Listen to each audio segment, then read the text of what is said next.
Hello everybody, Flamin' Shark back with another video. I'm recording this right after finishing my crazy reaction to episodes 310 through 315 of Fairy Tail. That's obviously what this is, the blind reaction and review to those episodes 310 to 315 of Fairy Tail. Insane. As you guys know, 304 to 309, overall, one of my least favorite sets in Fairy Tail. 310 to 315, one of my favorite sets in Fairy Tail. I feel like I'm getting trolled at this point. What the fuck is this arc? It's like fluctuating between being stupid as fuck and being fucking incredible. And I don't understand what the fuck's going on. It's like two different people wrote this. It's ridiculous. It is the weirdest arc. I think regardless of what happens in the final 13 episodes, I think this is the weirdest arc in Fairy Tail in terms of just like, what the fuck is this? And I'm more confused than ever over what the fuck this is because these episodes were phenomenal in my opinion. For the most part, all of them.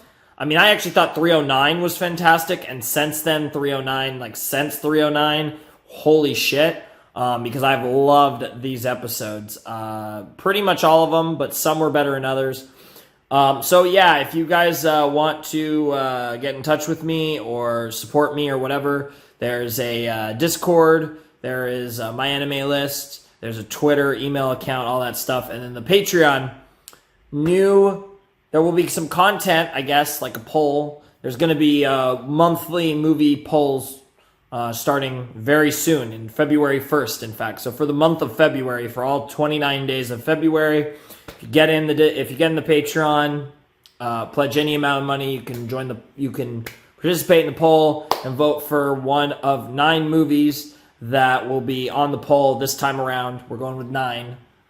It's an arbitrary number. I was going to do 10, decided on 9 because I felt like it. There's 9 movies there. You can vote for one of them for me to react to, and we'll see what wins. And whatever wins, I'll post a reaction to on March 7th. So that's going to be the March 2020 poll, even though it's in February, it's for a reaction in March. So I went with March. Maybe I shouldn't have, but that's what I decided. So check that out. That's going to be starting on February 1st. And yeah, that's going to be fun. So this movie, these episodes were just insane. Yeah, I don't know what to say. This movie, why do I keep saying movie? I got movies on the mind now. These episodes were just ridiculous. They were insane. So I guess I'll just talk about each episode a little bit. So I feel like the last couple reviews I've just talked my way through like 6-7 minutes, and then I just was like, okay, well, I guess I'll briefly go over a couple things about the episodes, but not actually review them. I guess this will be closer to a real one because I have a lot to talk about, even though I don't really care. It's all in the reaction, but that's kind of the whole point. Like, the way my reactions are structured, pretty much I get all my thoughts, my general thoughts out in the reaction video, so the review part is kind of pointless. Like, if I didn't react to the video and I just watched it, then I would have a lot to say for the review because I didn't get my thoughts out in the reaction. But then I'd also probably write a script for that type of stuff, whereas this I just fucking half-ass and just say whatever, and you know, they just act as a video, and they're there, and then you guys can go and check out the reaction, which is the main content. But anyways, episode 310 was Pleasure and Pain. So Larcade, it is an A. I always forget if it's an A or an O. Larcade's power is to make people feel pleasure and like sexual pleasure, and as we learn later on, he also has the ability to make people feel incredible hunger and to make people feel incredible desire to sleep. And once they fall asleep, they die. It's the rest in peace spell. But yeah, basically his magic is all about people succumbing to their desires, and the 3, at least to the show, according to the show, or at least according to Larcade, the 3 most base desires are sex, food, and sleep. And to be fair, yeah, I mean, I'm sure a lot of the people that watch this probably would agree with that, so fair enough. And it was cool, but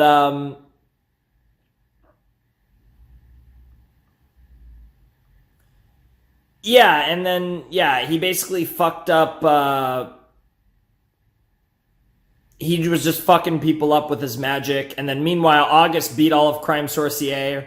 Crime Sorcier, just no fucks given. And he makes a comment that the only person who might be able to beat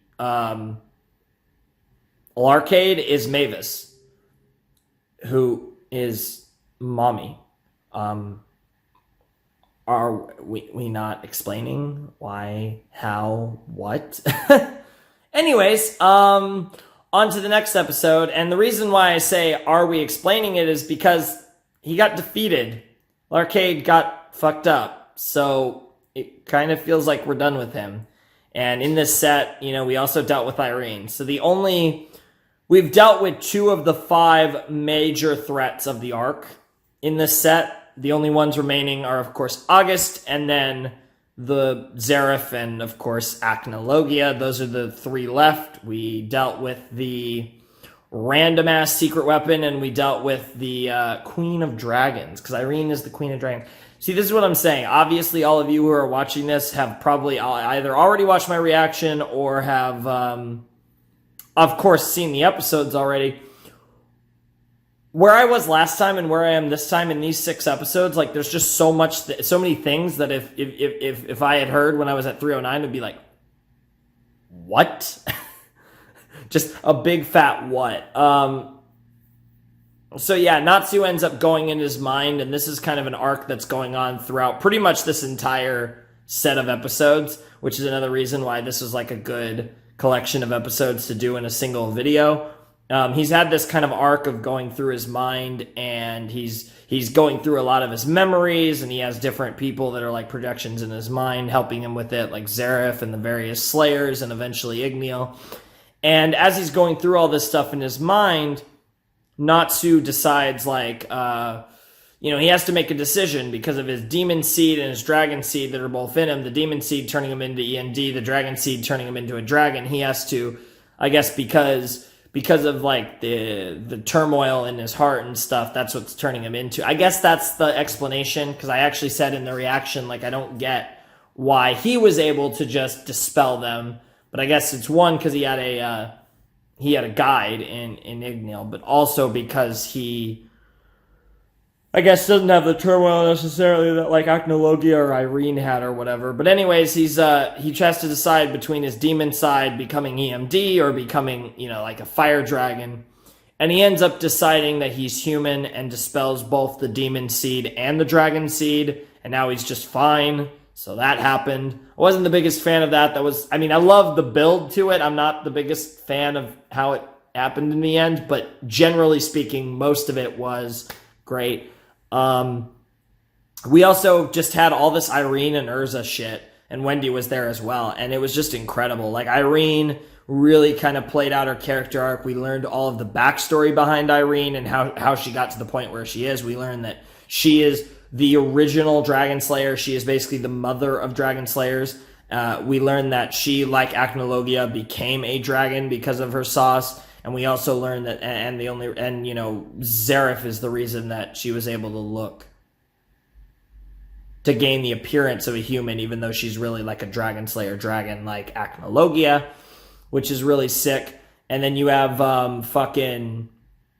we learn all about that. We learn a little bit more about Urza stuff. And then there's all this craziness going on. Irene ends up, taking over Wendy. It's not like takeover, like literally becoming her, but before Irene pulled it off, Wendy did the same thing as well, and she did it to Irene. So Wendy was in Irene's body, and Irene was in Wendy's body, and Wendy overpowered her because Irene's stronger than Wendy and all that shit. But then they went back into their bodies because Wendy wanted her old body back, and because all Irene wanted was to be human, because even though she takes the appearance, she's not human, and she has all the drawbacks still of being a dragon, aside from appearance, basically. And it's really sauce. And, there's just so much craziness. And then, fucking Irene decides to throw a meteor from the fucking space onto, or the heavens, as they like to say in fairy tale, onto fucking Urza. And Urza fucking sliced the fuck out of a meteor. I swear to God, this happened. I mean, I know you guys know, you've seen the show. What the fuck was that? But it was still badass. So why not, right? Let's fucking go for it. Why the fuck not? And then after that, she, she used Dragon Slayer. Dragon Slayer magic of Wendy's was infused into her sword, and she sliced Irene, but Irene was still fucking standing. You could not fucking beat her. And then fucking Urza was at her end, and then Irene finally was gonna just kill her, but she couldn't do it because of her mother sauce, and in the end she just stabbed herself and killed herself. So after all that, Irene committed suicide to end the battle. It was pretty insane, and it was fantastic. I mean, I know that sounds horrible. That sounds horrible, but you guys get what I'm saying. The storytelling was incredible. Obviously there was so much more than what I said, but it was something else. And Irene now sits near the top of my all-time fairy tale character. I guess you could say if there's like a tier list, she'd be at least A, or whatever. Irene is one of my favorite fairy tale characters now. Her arc was incredible. It reminded me of Silver, but I think I like her even more than Silver, even though she was way more of a bitch than Silver, but maybe that's why I like her more. Like, Silver wasn't really that much of a dick. Irene was absolutely a bitch, but like her story, how she got to that point, everything about it was just great. And I'm just so happy that we got something just so good for Urza, because this felt like Urza's kind of final big story arc, and I think it was, because even though we have 13 episodes left, I don't think Urza is going to have a focus like that ever again in this show, just with the waning episodes, and the fact that was kind of like the big arc for her within the context of the Alvarez Empire arc as a whole. And it was fantastic. Like, I think Urza, because obviously this was Irene's send-off, and Irene was a character that I felt came out of nowhere, and not a character that should have had some type of build-up before this. And I feel like there just should have been some teasing or whatever that, as far as I know, there was none. And she turned out to be just one of the best characters in the history of the show, in my opinion. And I love how the tale of Irene was able to give Urza this just incredible send-off arc that really epitomized what Urza was and why Irene loved her under it all. And it was just beautiful, and it was great. And Irene is dead, and that makes me sad, but she is a villain, and the use they had for her was incredible, and I'd rather be sad about someone dying and feel satisfied with how they were used, because this set of episodes had me feeling so fucking satisfied. I was so satisfied with what they did. Like, I was disappointed with what they did with the ND in the end. It seemed like a waste, honestly. They built that up so much. I was expecting so much more. But I'm so satisfied with what they did with Irene and Urza, and it really kind of solidifies Urza's legacy as one of my all-time favorite characters in this show, but also Irene's, and that's great. And I loved Wendy's role in it and all that stuff. So there was just a lot of really good sauce that came out of this, and I'm really happy that we got it, because like I said, I had a lot of mixed feelings about the last set. I don't have mixed feelings about this. Everything was great. Also, near the beginning, when Larcade was doing his sexy lewd magic, we got a lot of sexy times. We got a lot of girls coming and guys coming too, but mostly girls coming, and that was hot. Because, who doesn't like to watch a girl come? The answer is nobody. Because it doesn't matter if you're straight, if you're gay, if you're bi, if you're asexual even if you're asexual, you got to appreciate a good, just feminine orgasm. It just has to be feminine orgasm. I'm not even going to say female, because if it's like a little trap coming, it might even be better. But like a feminine orgasm, that's the shit. And like sexuality, sexual orientation has nothing to do with that. You're a girl, you're into guys, you can appreciate your own orgasm. Although, to be fair, I think most people aren't coming like that, but I don't know. Maybe you are. I'm really glad that we can have this conversation about orgasms. We need to have more of those on the channel. It's very fun. But anyways, that was a blast. And these episodes were a blast. I could legitimately talk about these for a while and not, all jokes aside. But like I said, I talked plenty in the reaction, and That's what you're here to see. So I'll cut this off here. It's time for me to bid you adieu. Check out the Patreon. Support me on Patreon. Join the Discord server. Follow me on Twitter. Check out my anime list. Email if you want. And that is all my plugs. So Flaming Shark signing out. Hope you guys have a wonderful, fantastical day. And I will see you next time with another video. Thanks for watching. Peace.